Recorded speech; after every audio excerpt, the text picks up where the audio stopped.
The last illustration that we want to look at on how worldviews affect how we see things is in the area of nature or creation.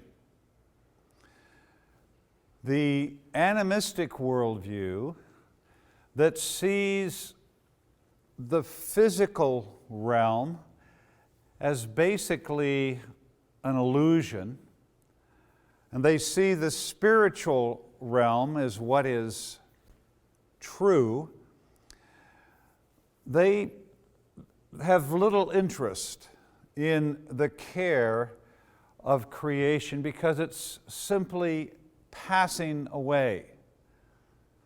And often when Christians are impacted by this animistic idea, we have little concern for creation because we think it's passing away or it's all going to burn.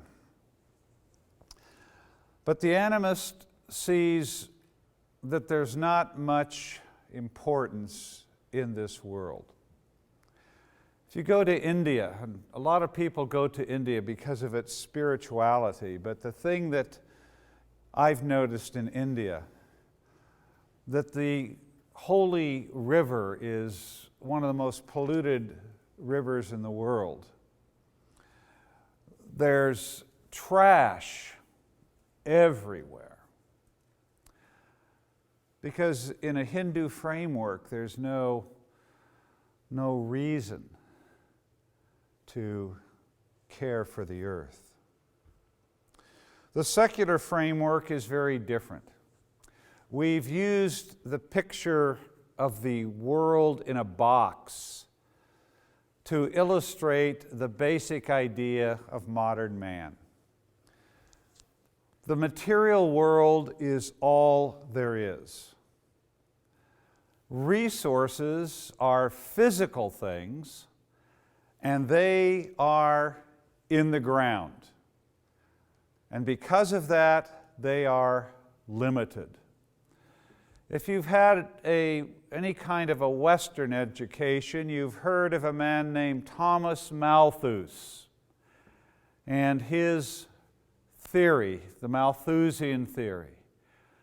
And Thomas Malthus says that resources, if they grow at all, grow slowly by addition. Whereas mouths, human beings, grow in multiples. And he says in every country in the world, there'll come a point where there's going to be too many people for the resources. And in the world as a whole, there's going to be too many people for the resources. This idea is propagated from universities and the media today, and it's how most people think. Why are people poor? Because other people are rich. The rich have stolen from the poor, and there's a limited number of resources. The pie can only be cut so thinly, and if some nations are rich, it has to be because they have stolen from other nations. And how do you solve this problem? By redistributing resources. And we've seen this in the communist world and in the socialist world. The means of solving problems of poverty is moving money from one part of the world to another. But you'll notice in the graphic the biblical concept, the earth is outside the parameters of the frame. It's big, it's growing.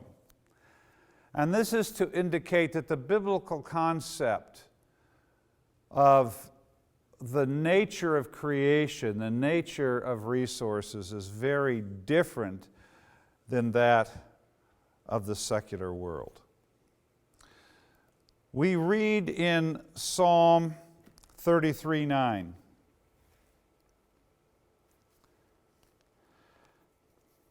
For he spoke, and it came to be. He commanded, and it stood firm. We saw in one of our previous sessions that God spoke the universe into existence.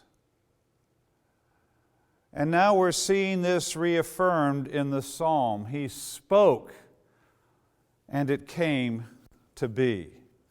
Now turn to Hebrews chapter 11.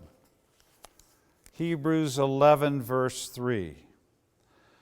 By faith we understand that the universe was formed at God's command, so that what is seen was not made out of what was visible. Here is the biblical principle. The invisible God produced the visible universe. Because there is an invisible world, because God exists, and He stands outside of creation, the universe is an open system. God can intervene in the system, the angels can intervene in the system, and people made in the image of God can intervene in the system. In a materialistic framework, the system is closed. Resources are physical things in the ground, and they are limited, they are fixed in number. Two very different concepts. No, the invisible produces the visible. So where do resources come from? They don't come from the ground. They come from human imagination, from human creativity, human innovation. This is why in the graphic we have shown the world to be expanding, because resources are not limited. Resources can be grown. Now, this does not mean we do not have a responsibility to care for the resources that are in front of us. We do. We are made in the image of God. We're creatures in creation. We have a moral responsibility to care for creation. We cannot rape and pillage creation. But at the same time as we're to care for creation, we're to use our minds and take what God has given us and do something with it, make it productive. I remember years ago, my wife and I had the privilege of studying in Israel at the Institute for Holy Land Studies. And one weekend, every other weekend we'd go on a field trip, and on this one particular weekend we'd gone up into the northern part of Israel, and we were on a hill overlooking the valley of Megiddo.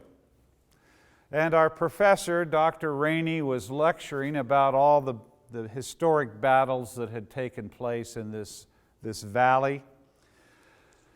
And while he was lecturing, my eyes were captivated by some trees, a forest actually, unlike any I'd seen before. I'd never seen a forest in the desert, so that was unusual.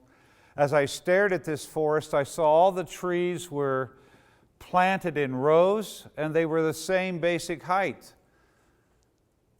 And I turned to Dr. Rainey and I said, Dr. Rainey, can you tell me about this forest? And he said, yes, the Jews planted it. And I thought, that's interesting. I thought only God planted forests. And now this man's telling me that a people planted this forest. And then he said something absolutely profound, that I did not know the significance of what he was saying until I went to Food for the Hungry years later.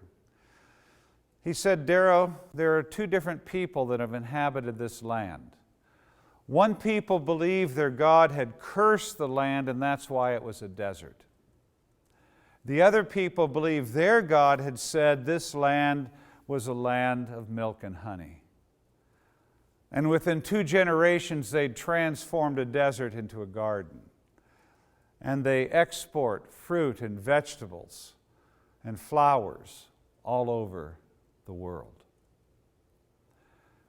What was the difference? Both people inhabiting the same land, a desert, very little rain, no gold, no oil, just rock and sand. Beautiful rock and sand, but rock and sand. What was the difference? The difference was in the vision they had for the land. I have a friend, a Messianic Jew named Gila Garraway, and she was showing a group of Burundian pastors around Israel one time, and they stopped on the outskirts of a forest between Bethlehem and Jerusalem. And these pastors were mesmerized by this forest growing out of the sand and the rock. And they said to Gila, "Explain this forest to us." In our country, we have fertile, dark, fertile soil, and our forests grow in this black soil. Here they grow in rock and sand. And Gila said, God has given every people in the world a land. And when He comes back, He's going to ask each nation, what have you done with the land that I have given you? What is your vision for your land? And what, better yet, what is God's vision for your land? And what are you doing to see the fulfillment of the flourishing of your nation? Resources do not come from the ground. They come from the human imagination.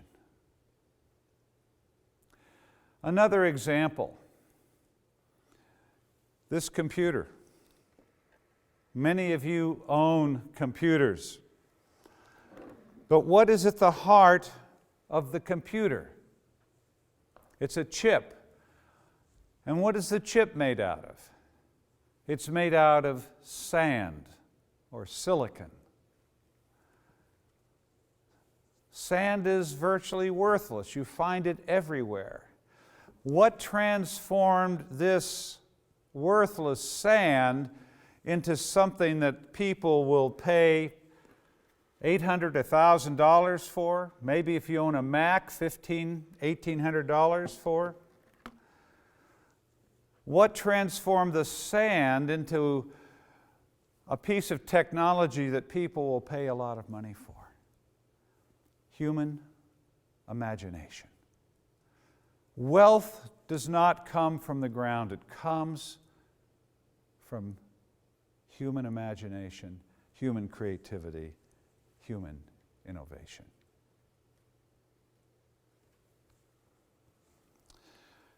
I'd like you to reflect for a while on how the Malthusian Theory has impacted your thinking in relationship to your life and to your work.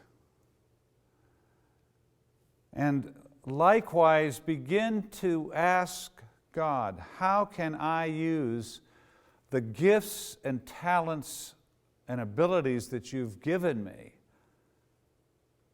to create wealth?